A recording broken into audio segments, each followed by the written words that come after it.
inspiring atmosphere.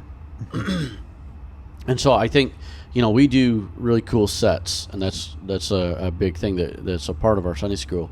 But I think that when we create engaging classrooms, or a lot of Sunday schools that listen to our podcast have separated out classrooms. We kind of have mainly one that we do. And so we do these big sets, and we move from different rooms and stuff. But when we can create these engaging classrooms, big sets, and we interact with kids in a positive way, we set the stage for them to grow and for them to be inspired, for them to want to do more or whatever,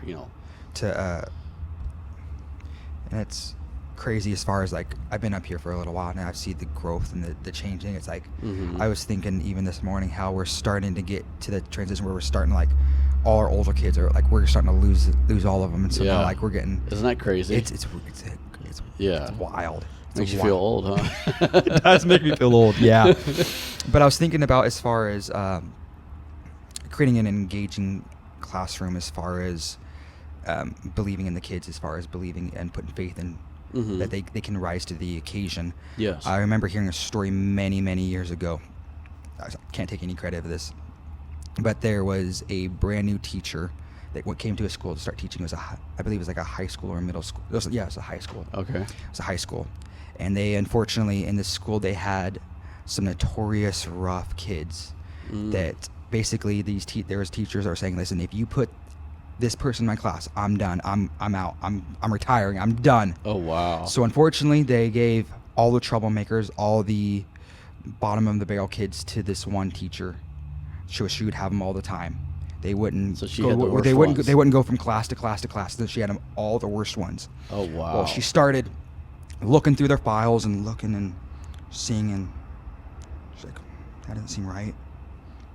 Look through this other person's file. That doesn't seem right. She started going to one individually, one by one, and says, listen, you can do this. You can do better work. I believe in you. Listen, I know you can. Come on, just give me a little more effort. Give me a try. Come on, I want you to try. Yeah. So over the whole span of the year, all these kids, they were kind of chewing gum, smacking. But as time went by, she kept on setting that standard and saying, hey, you guys can do better. You guys can do more. You can, come on. Yeah. I believe in you guys. You Wow. guys got more potential. They started sitting up in class. They started writing notes. Their grades started coming up. Their GPA started coming up. Wow. They started doing amazing. Now, this is the hilarious part of the story, unfortunately. So she looked in their case files, and she saw what she thought was their IQ levels: 123, 138, 140. That was what their locker numbers. Oh my goodness! So she is like. She really thought that they had the average IQ is 96, and so she thought these kids were geniuses. Geniuses. Nope, that was all their locker numbers. But it's still just, it puts in perspective what power is when somebody will believe in you and somebody will put forth the effort. How kids can rise to the occasion, and they can. When you set the bar, they'll rise. They'll come up. That's awesome! Oh, that is so cool. It's kind of comical, but it really puts in perspective that kids will rise to the occasion. Yeah, and she was, and I think you can be sincere without being mistaken like that, but she was totally sincere because she believed it. She believed it. Yeah. Well, that's good, because if we can look at when we, we were talking about older kids going out, and so I'm youth leader as well. Yeah. So they transition from Sunday school into youth, and so it's crazy because I see like a bunch of our younger aged youth were just in Sunday school. It seems like yesterday, and so, but I'm getting old enough to where it's like a blink of an eye that these are like, they're starting to get married. I mean, these are like young people that are going to be thriving in our church, and they just came out of Sunday school. Yeah, so it seems. Yeah, it's so the point I'm making is, let me preamble it one more. I remember we did.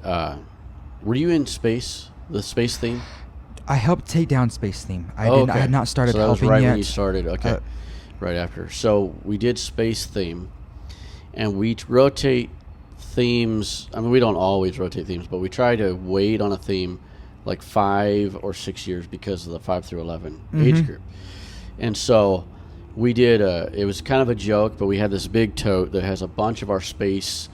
It has like our silver costumes. Yeah. It's like 10 of them or something. All these shoes, they're silver shoes, and they have lights on the bottom. Hats, just all this stuff. And not everything fit in a tote. We have scene setters and stuff. But we did all this, and then we put a piece of tape and my daughter wrote on it, time capsule, do not open until 2027. Is it really? It's already coming out? Right. Well, And so next year? that's my point is, in 2 years. But my yeah, point 2 years. is when we did that, I remember a few people like, oh, I won't even be here, or I won't, Yeah. I don't know, 20. I was like, yeah, you wait, you Yeah. see. And so that's not too far away, a couple years away.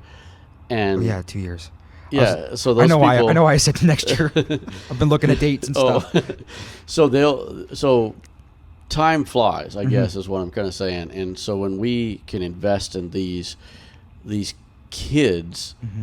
and we raise the bar and raise our expectation of them, who knows what they'll become. Yeah, I mean, they are the up and coming church. Oh yeah, major part of